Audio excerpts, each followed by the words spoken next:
Tonight at 10, we're in Glasgow as 12 days of talks on the future of the planet get underway. The COP26 summit is widely seen as the world's last chance to prevent irreversible damage from climate change. Earlier, leaders of the world's richest nations were meeting in Rome, where the climate challenge was spelled out clearly. There are no compelling excuses for our procrastination. Not only have we acknowledged the problem, we're already seeing firsthand the devastation climate change causes. Bangladesh is one of the many countries suffering the effects of climate change. We'll be reporting on the challenges faced in just one village. Also tonight, up to a dozen people are injured after two trains collide in Wiltshire. And the tent city of migrants camped outside a UN building in Libya, desperate for help. We have a special report.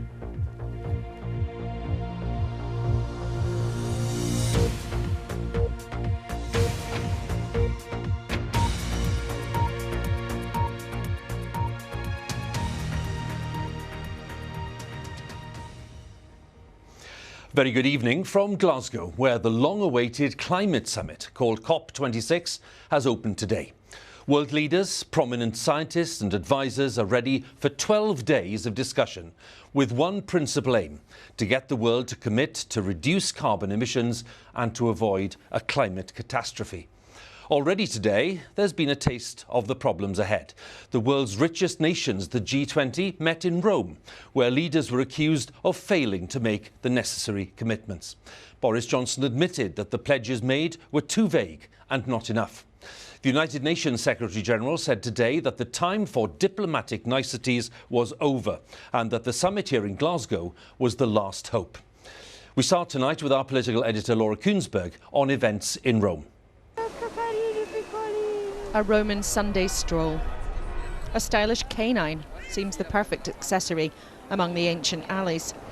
What conflicts, what epic political struggles have these streets seen? History round every corner.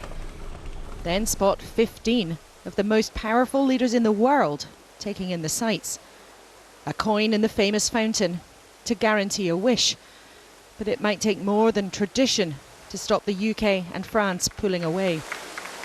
Others watch on as the two allies are stuck in a spat over fishing rights in Channel waters. Even Boris Johnson wanted Italy to inspire progress ahead of the COP climate meeting getting underway at home. There are no compelling excuses for our procrastination. Not only have we acknowledged the problem, we're already seeing firsthand the devastation climate change causes. The science is clear that we need to act now.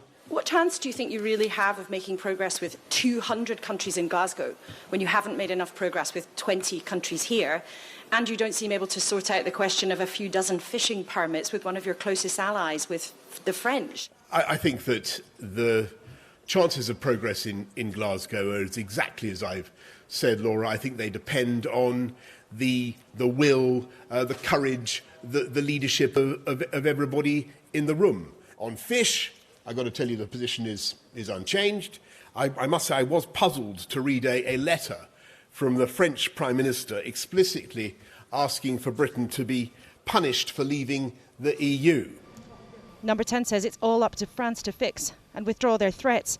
But President Macron claims it's down to the UK to grant more permits. Boris Johnson loves France, he said, but if the UK continues to act like this, there'll be retaliation. The irritation on both sides of the Channel shows no sign of fading. And for Boris Johnson, a rumbling row with an important ally like France is not exactly helpful, just when he's trying to achieve a far wider, grander aim, persuading all of his counterparts from right around the world that slowing down the changes to the climate is a non-negotiable whose time has come. It's not easy, though. Some countries don't want to move as fast. The Russians questioning the UK ambition for countries to absorb as much carbon as they emit by 2050. Why do you believe 2050 is some magic figure? No, I want an answer, because you're asking the question being convinced that 2050 is non-negotiable.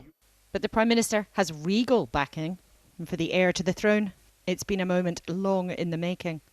Now, after, I suppose, very nearly 50 years of trying to raise awareness of the growing climate and environmental crisis, I'm at last sensing a change in attitudes. Ladies and gentlemen, COP26 begins in Glasgow tomorrow. Quite literally, it is the last chance saloon. C'è Johnson, ibridatemi, c'è Boris Johnson, sono giusi. As the diplomatic caravan moves from Rome's streets to Scottish streets, Boris Johnson still has a lot of arm twisting to do. Do you like Rome? Love Rome. Hope may spring eternal. Reality does not. Laura Kunsberg, BBC News, Rome. Well, here in Glasgow, no one is underestimating the challenge that's facing the delegates over the coming days. And to confirm the urgent need for action, the World Meteorological Organization has just published its annual global climate report, stating that the past 7 years have been the hottest on record, with far-reaching repercussions for current and future generations. And in tomorrow's formal opening ceremony, the Prince of Wales will tell delegates here that a vast military-style campaign, in his view, is needed worldwide to deal with global warming. Our science correspondent, Rebecca Morell, has more details. A gloomy start to proceedings in Glasgow, but there are high hopes for a sunnier outcome. In a socially distanced conference centre, a reminder we're still in a time of COVID, as Alok Sharma formally takes the reins for what some say is the last chance to save the planet. Floods, cyclones, wildfires, record temperatures. We know that our shared planet is changing for the worse. And we can only address that together through this international system. The World Meteorological Organization warns today that these extremes are the new normal. But it's developing countries who are suffering the most, and they say the onus should be on richer nations. Malawi, like many countries that are developing, have been at the receiving end of climate change issues, pretty much brought by those developed nations who continue to emit so much carbon. Central to these talks is a vital number, 1.5 degrees. If temperatures go above this, we move into dangerous territory. The world, though, is already 1.1 degrees above pre-industrial levels, and we're seeing the impacts of that right now. But even if every country does what it's promising, we're on course for 2.7 degrees by the end of the century. Activists are demanding more action now, led by Greta Thunberg, mobbed as she arrived in Glasgow. But she says there's still hope. If we can't keep the global average temperature rise to below 1.5, then we do 1.6 and then 1.7 and so on. We can always prevent things from getting worse. It's never too late to do as much as we can. As the meeting gets underway, protesters say the time to tackle climate change is now. But after nearly 3 decades of talks, there are questions over how much can be achieved. With world leaders soon to arrive, all eyes will be on whether COP26 will succeed. Rebecca Morell, BBC News, Glasgow. So let's spell out then what negotiators here in Glasgow need, or at least hope to achieve, by the end of next week. More ambitious targets, for example, to cut emissions. They are vital. That means more action to limit global warming to a maximum of 1.5 degrees. Reducing the use of coal is essential. It's the most polluting fossil fuel, but many countries are still very dependent on it. The effects of climate change are already clear, so countries and communities need more help to adapt to that new reality. And that help will mean money. But how much will richer countries give to those nations worst affected by the effects of climate change? Bangladesh is among the hardest hit, so our science editor David Shukman takes a look at the needs of just one village in the southern region. In a village on the coast of Bangladesh, people are using mud to try to hold back the sea. It's all they've got. The rising level of the ocean means they're getting flooded more often. And we saw the same villagers struggling in the same way back in 2009. The people who've done least to cause climate change suffering the most from it. It's a forecast of climate scientists to write, and the sea rises even more, maybe by a metre. by the end of the century. Well, how on earth are these millions of people going to cope? With life so precarious, this community has long been desperate for international help. That's why Shorbanu Khatun wanted to share her story at the climate summit in Copenhagen 12 years ago. She told me she was pleased to be there and believed that world leaders would do something. They didn't. And now Shorbanu's life is tougher than ever. Extreme weather is striking more often, and there's still very little assistance. We have no idea what we can do. If people can help us, then something can change. We don't have the money to move to other places. I have nothing that I can give to my children.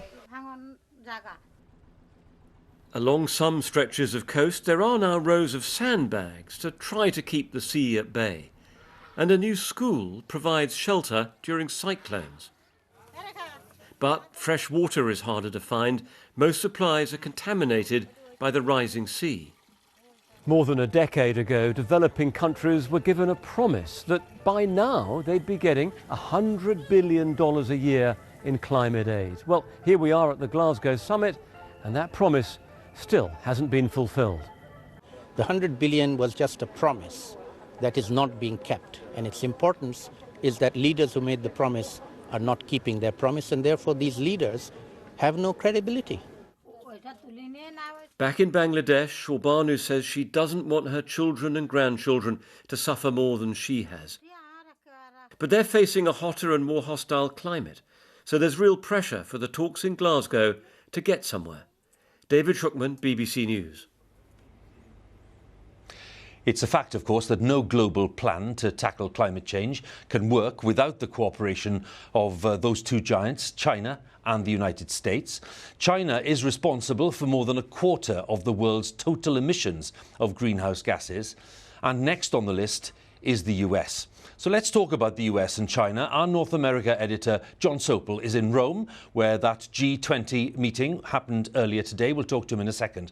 But first to Beijing and our correspondent there, Stephen McDonnell. Stephen, President of China is not coming here to Glasgow. Are we any the wiser about how China is going to meet its emissions targets? Well, you know, Xi Jinping hasn't been anywhere for nearly 2 years. As far as we can tell, the Chinese leader has not visited a single country since the outbreak of the coronavirus in Wuhan. And the thinking is it's just because they didn't want him to catch COVID. So I wouldn't view this as a snub that he's not turning up in person. The Chinese government does want to be part of global climate talks, partly because it has no choice. This country is already facing the immediate effects of climate change in terms of disastrous weather events, but also because it feels it has something of a good story to tell. Now, that may seem unusual because it's the biggest contributor to the problem in terms of carbon emissions, but it's also the biggest contributor to the solution with huge wind farms, huge solar farms. And even though it's been building more and more coal-fired power stations, to replace, it says, the sort of clapped out power stations it's been relying on, Beijing is saying that within just 4 years it will reach peak coal-fired power, and from then on the situation will improve. So we'll just have to see what else the Chinese government has to say about all this in the coming days. Stephen, many thanks. Stephen McDonald there for us. Let's join John in Rome. Boris Johnson earlier, John, was admitting that the outcome of the G20, in his view, was not enough. And President Biden now is pointing the finger of blame, isn't he? Well, he's trying to point the finger of blame at China and Russia. But Hugh, look at the situation in the United States. Yes, Joe Biden wants to spend hundreds of billions of dollars on tackling climate change, but he can't get it through the Senate. There's a 50-50 split, and one of his Democratic senators from West Virginia, where coal is king, doesn't want anything to do with it. So he's stuck. So he's not providing the leadership that he hoped he would be able to. But let's not get too granular about US politics. Let's go with a wider lens. It's not just Joe Biden. Political leaders who've been in here in Rome, who will be in Glasgow next week, have got their own national assemblies, their own parliaments, their own senates to deal with, where they might not be able to get legislation through. And then you've got public opinion as well, which might be sympathetic broadly, but would worry about some of the aspects of what this could do to the cost of living. And so you've got politics and electoral cycles which work on short-term expediency, and climate change which needs long-term solutions. And that might explain why limited progress will be made next week. John, very interesting. Thanks very much. John Sopel there for us in Rome, and Stephen, many thanks again in Beijing. So we'll be back in Glasgow just a little later, but now let's join Clive. Hugh, many thanks for that.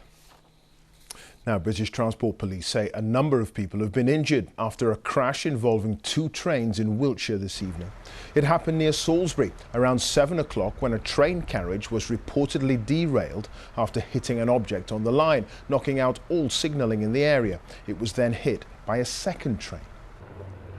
Well, our correspondent John Kay is close to the scene in Salisbury now. John, just bring us up to date with the latest. Yeah, Clive, what we've managed to establish is this started at about 10 to 7 this evening when a train travelling, a Great Western service, travelling from Portsmouth towards Bristol, hit something, collided with something inside the Fisherton Tunnel, which is about 200 metres from where we are now. This is as close as we can get at the moment. Now, what it hit, why it hit it, is unclear, but the train partly derailed. That knocked out the signalling in the surrounding area, and then a few minutes later, another train, a second passenger train with lots of people on board, a southwestern train that was travelling from London towards Honiton in Devon, hit the first train.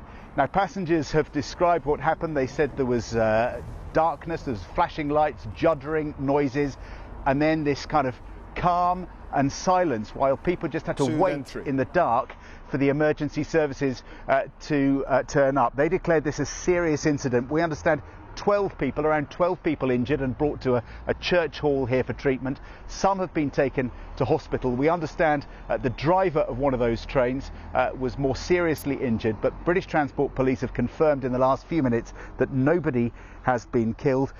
And now an investigation to work out what has happened. Was it weather related? There have been landslips on the tracks in some parts of the country today, but also an operation now to try and clear one train from inside this tunnel and one from just outside. OK, John, thank you. John Kay there live near Salisbury.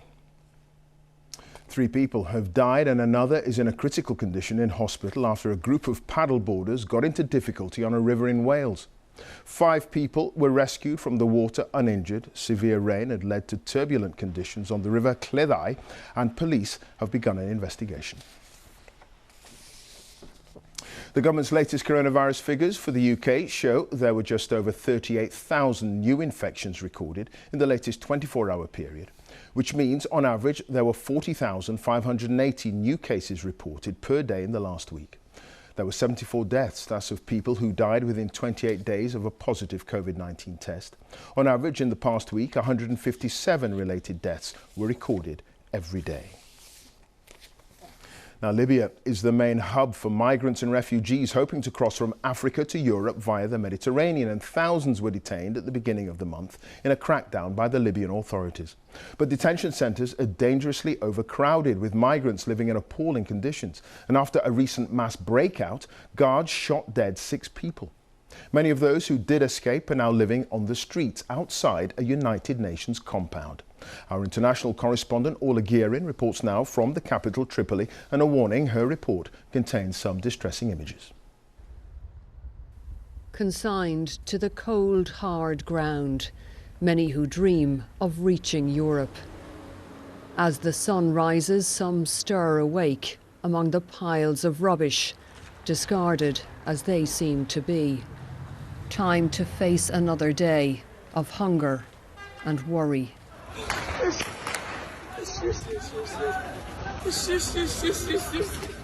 They fled here in terror. Guards opening fire during this mass escape from a packed detention centre. Within minutes, 6 migrants lay dead. Maybe I will live, maybe I will die. They kill people directly, they shoot. Like this, they shoot. Living in there is dying, escaping from shooting is dying. All is the same. And after a month on the streets here, Rashid is between life and death. He's from war-torn Darfur. He's disabled and getting sicker by the day. He's ill now. They are camped out on the doorstep of the United Nations, outside a community centre run by the UN Refugee Agency, an obvious place to look for support. We have gathered in front of the UNHCR office needing for help, but till today we haven't got any response. No help at all? No help at all. No food, no medical assistance, no even good water to drink, so we are struggling. Well, the messages here are so clear. We need help, we need evacuation, get us out of Libya. People here say they feel they've been abandoned by the United Nations and by the world. They tell us they've been left to fend for themselves, trying to survive on the streets. This looks very, very bad for the UNHCR. These people are on your doorstep and on the street. It looks very bad, and it is very bad for them. So it's important for us to continue to make assistance available to them. We have provided emergency cash to many of them, food parcels to many of them, not in front of the CDC, because it's not a safe place. That has to be understood. That's why we have provided assistance in other locations where we can control access and control order and control security for these refugees. There was no security for Abdullah, who's from Sudan and has burns on most of his body. He's now being cared for in hospital in Tripoli. He was held by smugglers in southern Libya. When he couldn't pay what they demanded, they doused him in petrol and set him alight. Many are drawn here by the hope of crossing the Mediterranean to a better life, but there is suffering and danger long before they reach the sea. Orla Guerin, BBC News, Tripoli. Arsenal will play Chelsea in the delayed Women's FA Cup final. Kim Little scored the first of their goals in a 3-0 win over Brighton. Chelsea knocked out the holders Manchester City. The latter stages of the Cup were postponed from last season due to the COVID pandemic. The final is at Wembley in December. Now let's return to Hugh in Glasgow. Clive, many thanks. Last word from Glasgow tonight on the eve of the formal opening ceremony. So let's join our science editor, David Schuckman, who's inside the arena. David, you've spoken to lots of people today. What's your assessment of the prospects for meaningful progress in the days ahead? Well, bluntly, the world is heading in the wrong direction. If you add up all of the promises different countries have made to tackle climate change, we're still on course for dangerous rises in temperature, with a long list of really damaging consequences of the kind we saw in my report from Bangladesh. It's why the UN is so worried, so many others are so worried, and one big concern is an apparent disconnect between what global leaders are saying about climate change and what they're actually doing, which raises a very difficult question for the coming fortnight. There are hopes that political will bring about a change. I bumped into the chair of the conference, Alex Sharma, who said he was always optimistic, but frankly, he needs to be. I have to report that things do not look promising at this stage. We'll talk again tomorrow, David. Many thanks. David Schuckman there, our science editor inside the summit arena. That's it for tonight. There's more coverage of the summit on the BBC News channel, and we'll be following events as they unfold, of course, tomorrow. But now on BBC One, it's time for the news where you are. Have a good night.